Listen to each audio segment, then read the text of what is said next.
Hi everyone, welcome back to the History in 20 podcast. Today we'll be discussing part 2 of the Plantagenets Mini-Series, and we'll be covering the 3rd and 4th Plantagenet kings, who are King John and Henry III. So if you're not sure what I do on this podcast, I essentially aim to cover anything history related within 20 minutes or so. You can find more information on the Facebook page by searching for History in 20 on Facebook, or I've got an email address if you'd like to email me any suggestions. That's historyin20@gmail.com. Obviously, likes, comments, shares, subscriptions, etc. are greatly appreciated on this YouTube channel. You can let me know what you think of this episode or the podcast itself in the comments section below. I also write a blog to accompany each episode, and you can find that at historyin20.blogspot.com. So on that note, let's make a start on today's episode. So King John, sure most people have heard about him, but what do we actually know about him? Well, he was born on Christmas Eve, 1166 in Beaumont Palace in Oxford. He succeeded Richard I. He was his younger brother because Richard had no legitimate children. He was also Henry II's youngest child. He was coronated on the 27th of May, 1199, shortly after Richard's death. And he was married to Isabella, Countess of Gloucester, from 1189. That was annulled in 1199. Then he was betrothed and married to Isabella, Countess of Angoulême, from 1200 until John's death. So it appeared from the outset that he was going to be an unpopular king. So according to the historian Nicholas Vincent, John had been spoiled by his mother, intimidated by his father, and had shown signs of unpleasantness from his early youth. And this comes from the fact that apparently when Henry II made John the Overlord of Ireland in 1186, he apparently outraged the Irish kings by pulling their beards and laughing at them. So there's also a parody history book called 1066 and all that, and the section covering King John is just entitled John, an Awful King. So even though it's a parody, it still does enforce the common perception that John was actually a bad king.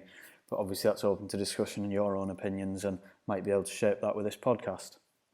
So less than a year into his reign, John divorced his first wife to be betrothed to the southern French heiress Isabella of Angoulême in 1200. She was only 8 years old at the time. And she'd already previously been betrothed to a local baron, and he was so outraged that he openly rebelled against John. And John's 15-year-old nephew, Arthur of Brittany, also joined the barons in rebellion. Now, Arthur was John's older brother, Geoffrey. He was his eldest surviving son. Geoffrey died in 1186, as I mentioned in the previous episode, and many other contemporaries thought that Arthur actually had a better claim to the throne than John did, because he was the son of an elder brother rather than just the wicked uncle. But even so, John managed to crush Arthur's rebellion, and almost in similar fashion to Richard III about 300 years later, the king's nephew was imprisoned and then he miraculously disappeared and he was never heard of again. So quite a few controversies early on in his reign there. But like his father and his brother, John spent most of his reign in Plantagenet territory on the continent until his circumstances changed in December 1203. So Philip II is still the King of France at this point, and he invaded Normandy. But rather than staying to fight, John actually left on a ship to Portsmouth. And then on the 6th of December 1203, which ironically was almost 49 years to the day that Henry II had landed in England as the first Plantagenet king, Philip conquered Normandy. But the loss of Normandy wasn't entirely John's fault, because you have to look at it from a bigger perspective, that Henry II and Richard I had both left England for long periods of time. In fact, it was actually King Stephen's reign since England had last seen the most time of their king on the land, which Stephen reigned from 1135 to 54.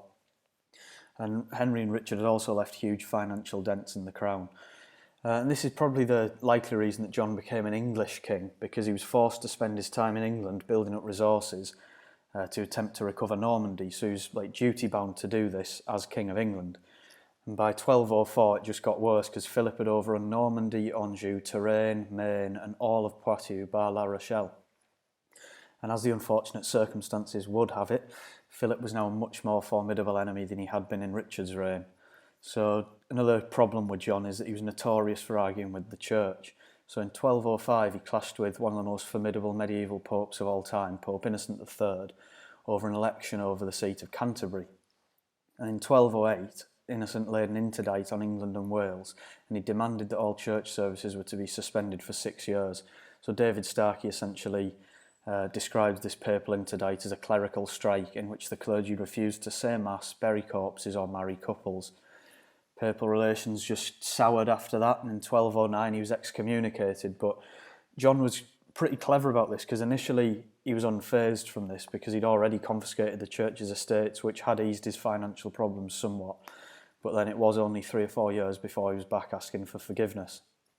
And this was because in 1212, Philip had planned to cross the Channel, which also coupled with a baronial rebellion, which was known as the First Barons' War. And this was enough to scare John into realising how vulnerable he was to invasion and rebellion due to his excommunication. So he agreed to make peace with the church so that he could have a free hand to fight his enemies, essentially. But this didn't come cheaply. John had agreed to surrender his kingdom, which was England and Ireland at this point, to the Pope and receive it back from him as a feudal dependency. And he'd also promised an annual sum of 1,000 marks to Innocent and his successors. So Henry Knighton, who's a 14th century chronicler, he wrote that John had turned himself from a free man into a slave for this submission to the papacy. But nevertheless, because he'd agreed to this and the papacy helped him sort of financially as well, John managed to gather an army and led them to Poitiers in 1214, which really was almost 10 years after his territory had been lost. But he was defeated at the Battle of Bouvines on 27th July 1214. The battle was a huge gamble from the onset because he'd put all his resources into it. England was just about bankrupted, and they had to win it, and they didn't. They were close to winning at one point because Philip II apparently had been thrown off his horse. But the French army was bigger, better trained, and they fought back and just overwhelmed the English. And now at this point they've lost. John's at the mercy of his subjects. He could do absolutely nothing. Initially, luck seems to be on John's side though, because in order to have a successful rebellion, particularly in the medieval period and probably now as well, rebels require leadership. But there were no obvious leaders for them at the time. All of John's brothers were dead, because there wasn't a rival brother of the king to turn to.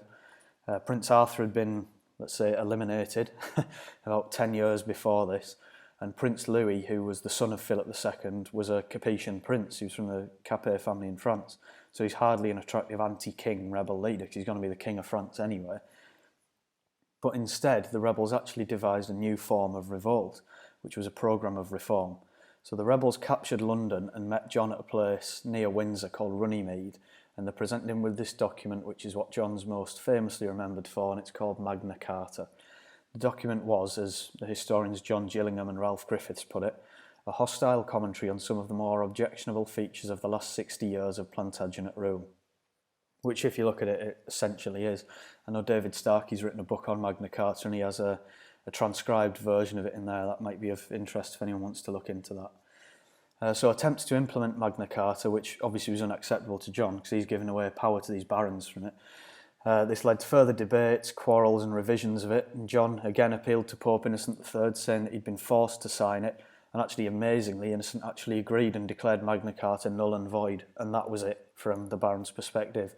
Civil war broke out, the First Barons' War is in full swing. The rebels even contacted Louis and invited him over to England, Prince Louis, and he came. He arrived in England in May 1216, and that was enough to make John concede eventually. So on the 19th of October 1216, John died. Starkey says he was unmourned and unloved, and he left behind his 9-year-old son, Prince Henry, as his successor. 13th century chronicler Matthew Paris stated that foul as it is, hell itself is made fouler with the presence of John, which is one of those contemporary opinions that has, unfortunately for John, survived through the ages to sort of illustrate how we imagine most contemporaries felt under John's rule. What other legacies did he leave behind? Well, Paris's statement is a whole one in its own that suggests his reign was absolutely woeful, and that seems to be true for the most part with regard to his typical Plantagenet rage and personality, on top of England's territorial losses. Historian Norman Davies argues that John lost the trust of his subjects through repeated acts of tyranny, lost the Duchy of Normandy through defeat, and lost the initiative in English politics through the concessions of Magna Carta. But interestingly, when you look at contemporary accounts or later medieval accounts of John's reign, John's submission to Pope Innocent III was actually the central issue in the history of his reign to many medieval chroniclers in comparison to his social or domestic policies, or looking at his attitude, his loss in Normandy, the outbreak of civil war, Magna Carta. That submission to Innocent III to medieval chroniclers is seen as worse than his submission to the Pope.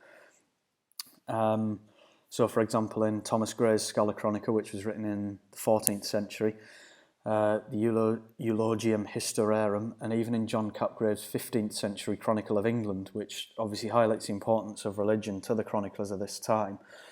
And it's likely that only recently historians have begun viewing these policies, like I said, loss of Normandy, Magna Carta, civil wars, worse than his submission to the Pope, probably due to societal changes and religion having less of an impact today as it did then.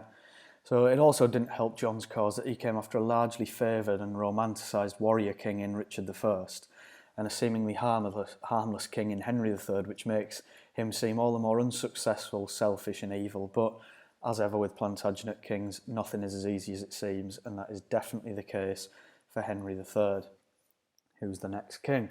So what do we know about Henry III? Well, he's born on the 1st of October 1207 in Winchester Castle in Hampshire in England. He succeeded John as John's eldest son. He was coronated twice actually, which we'll talk about in a minute, and then he was married to Eleanor of Provence on the 14th of January 1236 at Canterbury Cathedral. So despite being named after his grandfather, Henry III actually bore very few similarities to Henry II. So Nicholas Vincent states that he's one of those unfortunate kings famed neither for great wickedness nor for outstanding worth. So essentially that is what Henry III's reign is about, so if you want to stop listening there, fair enough. It's a very typical overview of Henry III and a largely true one, because even though he ruled England for 56 years, which is the longest of any of the Plantagenet kings, he's still one of the most understudied Plantagenets, and very few modern biographies have actually appeared on him in recent years. He's mostly known for the longevity of his reign, his enthusiasm for building churches and castles, and his infatuation with Edward the Confessor. And I found Henry III was one of the hardest Plantagenets to cover because he's the one I know the least about. But there's not really a great deal written about him, but we'll go ahead, so hopefully get it covered in the next 10 minutes or so. So he was only 9 when he ascended the throne on John's death. He was coronated immediately in Gloucester Abbey, which was a clear attempt to prevent the barons organising a coronation for Prince Louis in Westminster Abbey, where Louis might be officially received as king. So obviously the question of Magna Carta hadn't disappeared yet. It was reissued in 1217 and the idea of Parliament was born. So the king as the highest member of the council by which England was governed. So even though Henry had very little say in the early years of his reign, because he was a minor, so he was governed by a body of representatives, his reign initially appeared to be one of success from the outset. So the ageing English regent, William Marshal, who I could do an entire other podcast on, he was victorious at the Battle of Lincoln on Saturday 20th of May 1217 against Prince Louis's forces, while Hubert de Burgh, who was the Justiciar of England, was victorious at the Battle of Sandwich off the coast of Dover, where he intercepted a Capetian fleet on the 24th of August 1217. So Henry's reign's off to a good start under his advisors. But as ever, because it's a lot of people fighting for one position, the relations between his advisors soon soured because they're all fighting for personal and political gain. So in particular, Hubert de Burgh and Peter de Roche, who's the French-born Bishop of Winchester, they clashed. And in 1223, de Roche attempted to persuade Pope Honorius III to rid Henry's minority of excessive governors. So this plan backfired, and it was eventually de Burgh who edged de Roche from power. And it wasn't until Henry was 19 that he was declared of age and fit to rule independently. So obviously Henry felt it was his duty and wanted to recapture Plantagenet territory that had been lost during his father's reign, but none of his advisors had any particular enthusiasm for this, because none of their families had any lands in France, so Henry tried to persuade them, and he knew they didn't want to come. They had very lukewarm enthusiasm for it. So they were constantly arguing with each other and Henry about going to France, and amidst one of these quarrels, Prince Louis, who'd now become King Louis VIII of France, captured La Rochelle, and then he threatened to take Gascony in 1224. So finally, in 1225, an expedition was led out from England which consolidated the position in Gascony, but made no attempt to recapture Poitou. And after 1224, Gascony was the only territory that remained in Henry III's hands from what Henry II, Richard I, and even John had briefly held. So the 1230s were Henry's most peaceful years, and for that reason alone, they're probably his most successful years as kings. So contemporaries wrote pretty favourably about him, including Matthew Paris. But this is pretty debatable because Paris did make friends with Henry, and he tells us in parchment, which was presumably not shown to Henry III, that Henry was actually interested in the writings of chronicles and often asked Paris to show him what he'd been writing. So we say they're writing favourably about him, but Paris definitely wouldn't have shown anything or any documents which wrote critically about the crown. And there's more cultural developments which came out in England in the 1230s. So in 1235, Henry was gifted 3 leopards, which is probably a translation error because of their geographical distribution. So we probably assume they're lions, actually, at the time. He was gifted these by the Holy Roman Emperor Frederick II. And they were kept in the Tower of London at the time. And they fascinated the locals who'd obviously never seen anything like this, and they had to pay to come to see them, or alternatively bring a cat or dog to feed to them. So this collection of animals grew, and it's called the Menagerie, which eventually became London's first zoo.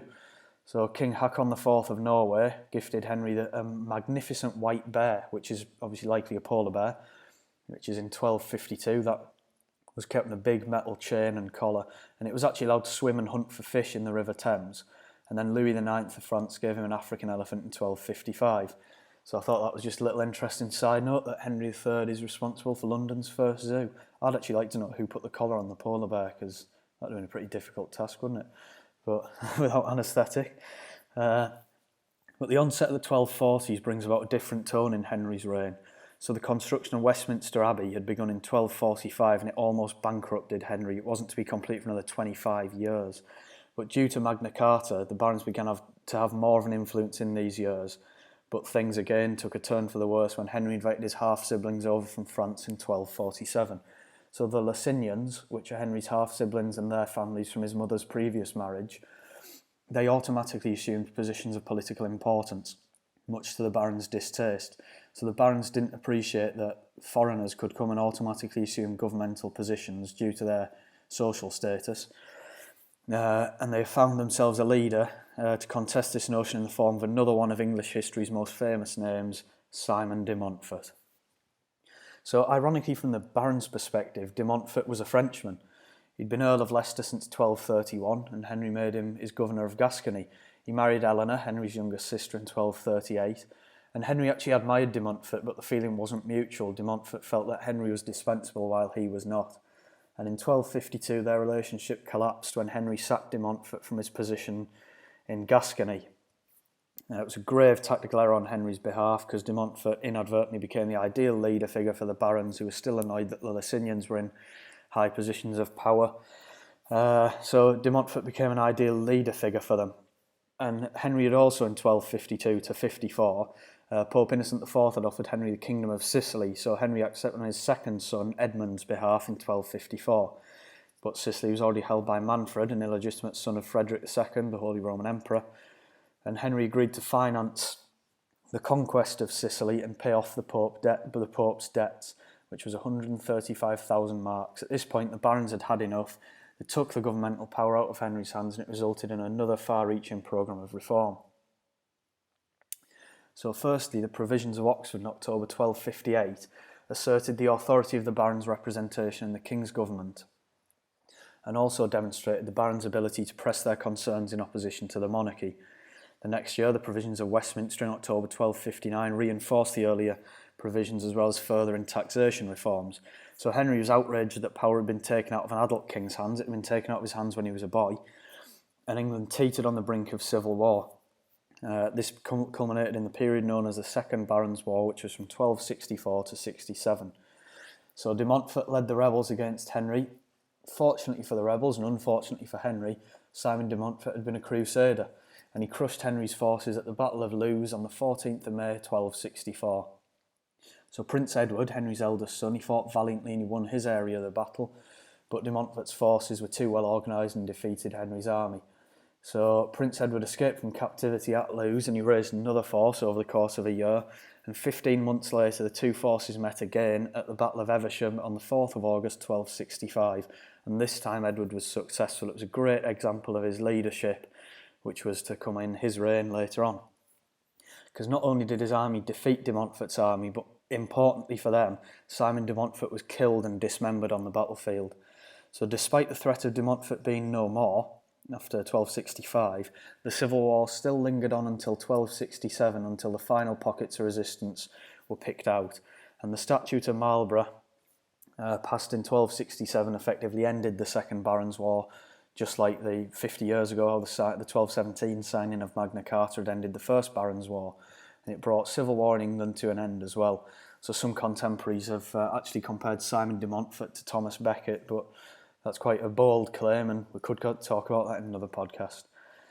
So by 1269, Westminster Abbey had finally been completed, and it was, as a lot of historians say, it was the grandest church in Western Europe. Henry had nearly bankrupted the crown, but he had left a monument to unite Parliament and royalty in a magnificent church in the centre of London. And at the heart of the abbey was a shrine to Edward the Confessor.